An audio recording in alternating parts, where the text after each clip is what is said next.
My buddy Chris asked the question, how do you go from being an employee in a company to owning your own business? When I got into wealth management, financial advising, I knew very little about it. I mean, I sold my first company when I was 24 and took that money and started investing. Other than that and a few classes in college, that was the extent of my knowledge. So I wanted to go the employee route. I wanted to go to a major firm that had good support, good backing, good training, all those types of things. So I could really learn the industry and see if that was something I wanted to do. And so I was there for about 5 years or so before I made the jump to buying my own firm. That transition from employee to owner is definitely something I can talk about. And then there's also things that I've learned along the way too, just through talking to other people that have done the same type of jump. One thing that I've heard a lot of from people on the Anything But Typical podcast that I co-host is the idea of intrapreneurship. Before you actually go out and become an entrepreneur, become a business owner, the concept of finding things that you can take ownership of inside your current setup will do two things. One, probably is going to make you an amazing employee that your bosses are going to love you. The second part is you're learning the skill of leadership, being able to direct other people, manage personalities, things like that, without the risk of going out and starting your own company. So getting those reps or getting those at bats through intrapreneurship, I think it's a great idea. Super small bet, right? You're not really putting yourself on the line there. But at some point, you're going to want to make the jump. There's a few things that I think everybody needs to be able to do before making that jump. And the first is they have to have a clear path. And what I mean by that is you hear over and over on videos like this, follow your passion, create a business you're passionate about, which sounds great in theory, except if your passion is baseball and you just want to play all day long. There's things that are not as practical to do. It's funny, I use baseball when my sister and brother-in-law run a great baseball company. There are companies out there that you may not want to be running. You may be ruining what you're passionate about. You may love surfing and you want to create a company that is teaching people how to surf, and now your passion or hobby became a job that you despise going to every day and it ruins your hobby. I would really think clearly of what do you want to be doing? What are the things that make you come alive? That for some people is going to be managing people and putting teams together and helping projects grow. And then for other people, it could be the vision of the company. You want to step back and you want to put the puzzle pieces together behind the scenes and be able to paint this vision of where you're going to be 10 years from now. Everybody's skill set and everybody's thrive zone is going to be different. And until you really know what yours are, you're more likely to create a business where you end up having to be a bad job for yourself, which is a major pitfall that most entrepreneurs do for themselves, right? They go out on their own and they become solopreneurs. My dad is notorious for that. He's finally gotten to the point where he's accepted, hey, this is what I'm good at. I'm just gonna run this business and be a one-man shop. But for years, he would go from business to business trying to manage people,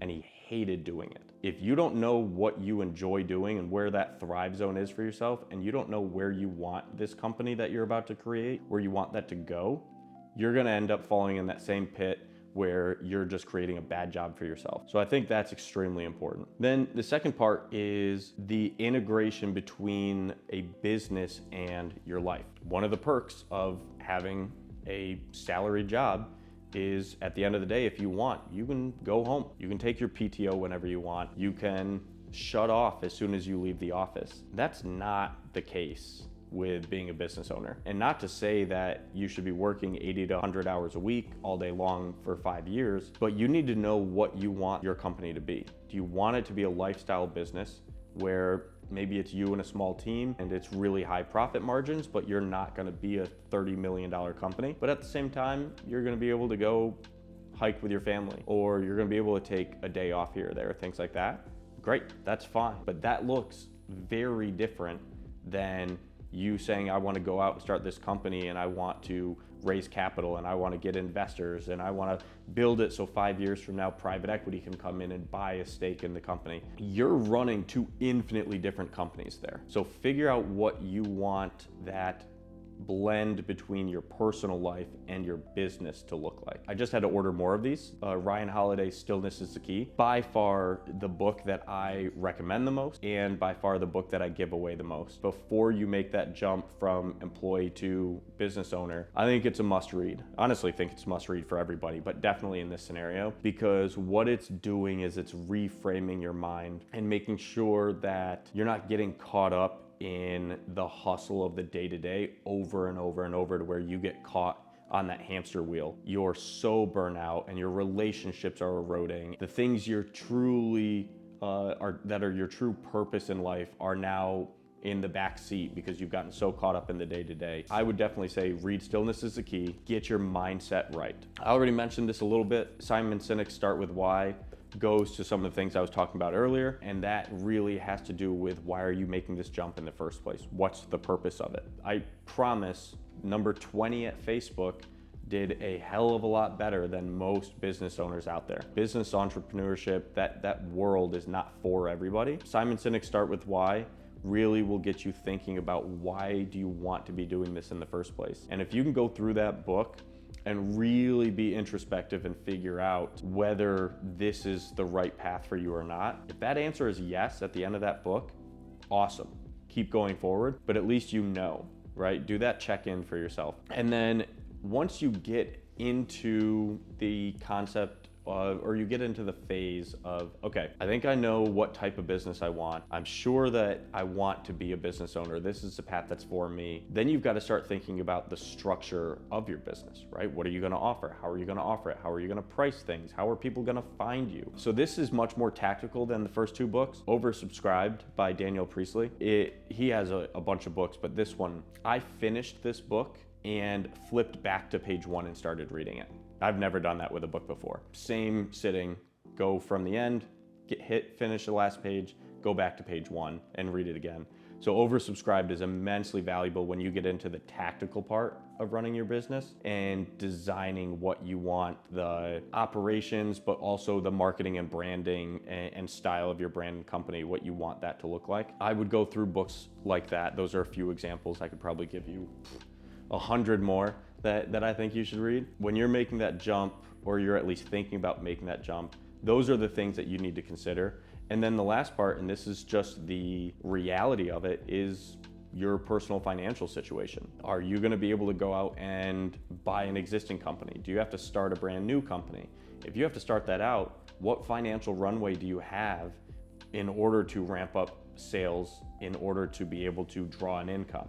Or are you gonna try and go raise capital right away? There's so many different ways to go about getting into entrepreneurship, and that's gonna be completely dependent on your situation. There are some people that will stay in their current company for 5 years longer than they would want to, but they're putting away every single dollar so they can go chase their dream of being a business owner and starting their company. The last thing that I would want anybody to take away from this video or anything that we put out is just to take the leap. I think take the leap, burn the boats, things like that sound great, right? They get everybody pumped up, the dopamine gets flowing, and I get it. I used to buy into that as well. The truth is very different than that. Not having a second option, not having a fallback, not having the financial stability to actually be able to go in and do this, if you don't have those things lined up, you're just setting yourself up for failure. And then you're in a much worse spot because now whatever money you did save and whatever money you did put in, now that's gone, and now you have to go back to the job that you didn't want to be in the first place. So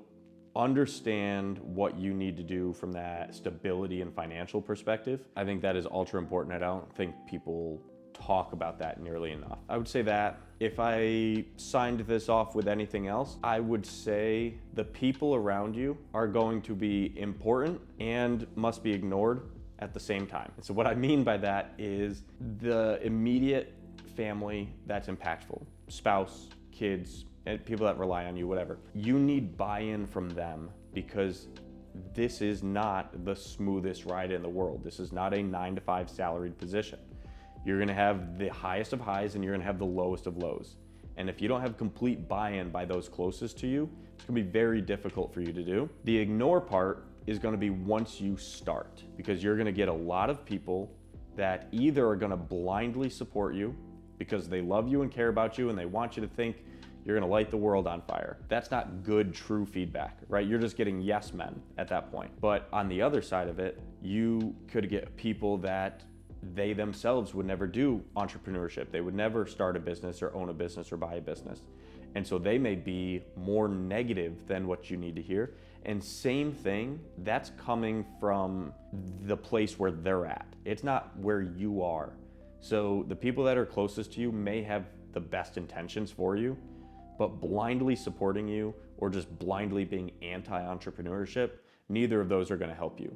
So once you get the buy-in from those that are impacted by this decision and those that are closest to you, find people steps removed that have gone through it, the people who have been business owners, the ones who have sold companies, and get their feedback. Talk to them, take them out for coffee or a drink, pick their brain, pick up the phone and call somebody that you know that has gone through it. They're the ones that are gonna give you the unfiltered advice, guidance, the things that you need to hear. So I know I just threw a bunch at you for not that long of a question, but I really appreciate the question. I think there's a ton here. So hopefully this helps you out and gets you thinking a little bit clearer of making that jump from being an employee to being a business owner. If you have any thoughts from this video or you want to talk more, a big part of why I'm doing this is I want to be a resource. I'd love to hop on a call or message back and forth or whatever would be helpful for you. So go on over to the best spot's probably going to be Instagram.